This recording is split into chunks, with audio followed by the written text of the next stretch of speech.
One of the first reactions from you after it was announced you would be honored with the Meritorious for Polish Culture Honorary Badge from the Consulate General of Poland here in Chicago was, my dad would be proud. What was your family's Polish heritage, and why does this honor mean so much to you and that legacy? Well, first of all, my dad was Polish, and dad was a surgeon over at St. Mary's Hospital, which still exists over on, it's now called the Ukrainian Village at St. Mary of Nazareth Hospital. He was a surgeon, and then he became the president of the hospital. Nice. And interestingly enough, my family, of course, mother was Italian, also a doctor, and she was at Mother Cabrini Hospital, a big deal at the Italian hospital. And then Dad was at St. Mary's. So I've got the two things going, the Italian and the Polish. The Polish was interesting because my dad, who supported the film festival, but reluctantly, but I was about 16 years old, and he took his very first vacation in life. He was a workaholic. And he said, okay, I'm taking a vacation. I'm taking you out of high school. It was at Weber High School. 16, I'm taking you out, and we're going to see the world. And I think his premise was, let's take the kid out and I will convince him to become a doctor. It's basically what I thought the trip was. Right. So we go to Europe, and the first thing we go to, of course, is Poland and Warsaw. And I'm starting to be exposed to Eastern European film indirectly through him. And so let's say it backfired. I didn't become the doctor, but I got hooked on mostly Eastern European film back then. And this is at age 16. Wow. And kept coming back home, and then the festival coming about much later in 1964. The first focus tended to be Eastern European film from Czechoslovakia, Poland, and Yugoslavia, and Hungary. And at the very first festival, the very first in '65, we pretty much discovered Krzysztof Zanussi. You know, the names of the Polish directors are so complicated, people won't remember them, but they were always in awe of their films. Right. And Zanussi's first film was at the festival in '65. Wow. And the irony of that, this year, since I still go to the Chicago Film Festival and see the films rather than participate, I was talking to a Polish director. She had actually always wanted to meet her, Alice Holland. Always have trouble with her first name. And she said, I've always wanted to come to this festival. How come I was never invited? I said, well, darling, we could never afford the airplane ticket. I must be honest with you. And she said, well, I was, as a young person, I was an assistant to Krzysztof Zanussi. I said, you're joking. She said, no, he's still alive. And I said, well, please say hello to him because we showed his first film. She said, I know you did. And I was just his secretary then. That's great. Interesting. How about a full circle on that? The Polish Consulate offers this award for the years and years of exposing, the states to Kieslowski and Vida, even Polanski. Polanski was 1972. We should talk about that sometime. Being in Chicago, and giving awards to these famous Polish directors, and having an audience to discover what I was always in love with. Anyway, it's encouraging when suddenly you get an award for doing something you really love. Yeah. Is that odd? No, it's perfect. So after you retired from your artistic director position and at the International Film Festival, how are you keeping your hand in cinema, and what excites you about your future? Let's see. I watch a lot of Netflix.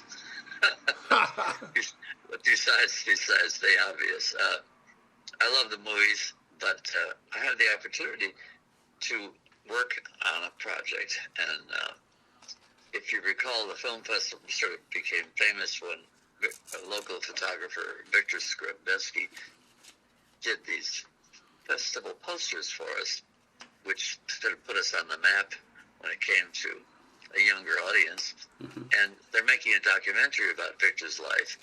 He's been gone about 5 years now. And I said, well, I'd like to be part of that. I can certainly assist you. So basically, I'm a consultant on this Victor Skrybneski documentary. directors from New York or Philadelphia, actually. And he's done some fun films. And I said, okay, I can get you stars. I can get you who you want to interview. If you want to interview Sharon Stone or people that I know, and I'll be good. I'm very good for that. And Victor photographed her for us. Blah blah blah. So I've been lining up various people that have worked with Victor, the various models over the years. Nice. And it's really fun. And so I'm a consultant, and I'm thoroughly busy, and it's That's exciting great, to be back in the whole film thing. And then I do relax and go to the Chicago International Film Festival. I'm very proud of Mimi, and she learned well. I think I'm a very good mentor, if I do say so. And Rebecca Fons, who I adored. Remember, she ran the Cisco for 5 years, and now she's in London running the Barbican. We keep up together. And some great things, great people have come out of the festival. But speaking of the Cisco, we just and Skrybinski, we just installed a brand new crisp photograph. Remember the photograph of the lobby at the Cisco of Gene and Roger with the thumbs up and thumbs down, which Victor created, by the way. And so about 3 years ago, I walked in there and I said, Rebecca, that picture that's installed in your lobby is just like tattered and faded. Let's get a new one. Call the studio. Call Skrybinski people. Have a new photo sent over there. Nice. So 3 years later, we installed it last week. Oh. Full color, brand new. Redecorated that whole area of the Cisco. It's spectacular, and it's also we filmed this, so it's in the film, the before and after. Awesome. And and Gene's wife was all excited. She helped put it together, and John Cisco was there. John Cisco was there for the unveiling, and you got to go see it when you're in downtown. Come to the Cisco. So you've been recording an audiobook for your memoir, Starstruck. As you were going over the material again, what story or situation stood out that you didn't necessarily notice when you released the print edition? Is there something particular in your mind that you want me to go after? No, I just wondered, when you were recording the audiobook, did you say, wow, I'd forgotten that I talked about that in this way? It is absolutely true. When I listened to the audiobook, I said, oh my gosh, did I really say that? It is funny what you keep in and what you leave out. That's why I'm writing a second book right now. Cool. In the midst of that, I got hooked on writing it. So the next book has nothing to do with the film people or the film directors. The next one is about my crazy friends. Excellent. In life. Yeah. Well. Yeah. So the book, Starstruck, is going to be made into a film documentary. We got the director Peter Marks. He's got a couple of Emmys. Nice. You know him from over at Channel 11 PBS, and we just have to raise the funds for it. But it's all in place. We've got incredible footage from every director that's ever received awards at the festival. Many of them are long gone, but the footage is there. And Peter's plan is to use the narration from the book as the audio. Nice. And all the clips and all, just rather than recreating and having Brad Pitt play me because he's too old. So it'll just be the clips more than recreating things like actors and stuff like that. Well, that's exciting. Since the Oscars were a few weeks back, what were your two top films for 2025, and what intrigued you about what they were saying about contemporary culture? Can I comment on the Oscars? This is the first year that I actually watched the Oscars, and I used to attend it a lot when I was younger. Yeah. It's not something you want to do, by the way. It's an ordeal, even if you've ever gone and attended it for hours and hours and sitting and sitting. It's basically staged for television, but that's all it is. Yeah. Right? This is the first year I watched it thinking, who is this show even for? I mean, really? Yeah, of course I like the top two films. They're sensational. The battle after the battle is wonderful. I'm pleased that won, and Sinners was quite a shock. Yeah. And terrific. But then I'm watching this show, and I'm thinking, who out there cares who edited, who did the cinematography, who Huh. are these people on stage? The generation today, we're hooked on streamers. We're hooked on what's on our Netflix. And who are these people up there? Right. And it's always become this fashion show nonsense. And then you throw in these. It's just floored me to think. I thought, what is the purpose of the Oscars? You know, and even the Golden Globe was handled so badly. I thought that used to be so much more fun. Yeah. But it was handled so badly. I guess as I've gotten older, I look at it so differently. I hadn't considered how it's really put together, because it used to be fun. I mean, personally, though, for 2025, do any films stand out for you that you really enjoyed and you thought, hey, man? It was a great year for cinema. I thought so, too. My God, sentimental value and the Brazilian, the stuff that was really up. Sentimental value was just fantastic. Yeah, it really was.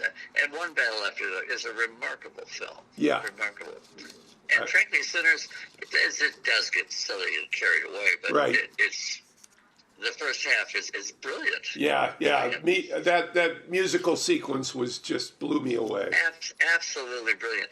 And I hadn't considered, Catherine Bigelow is the person we also helped introduce a long time ago. Yeah. I hadn't considered her dusted on. Some of the pieces have been lifted. But everybody steals from everybody in film, of course. But lifted from her earliest films to be dropped into Sinners.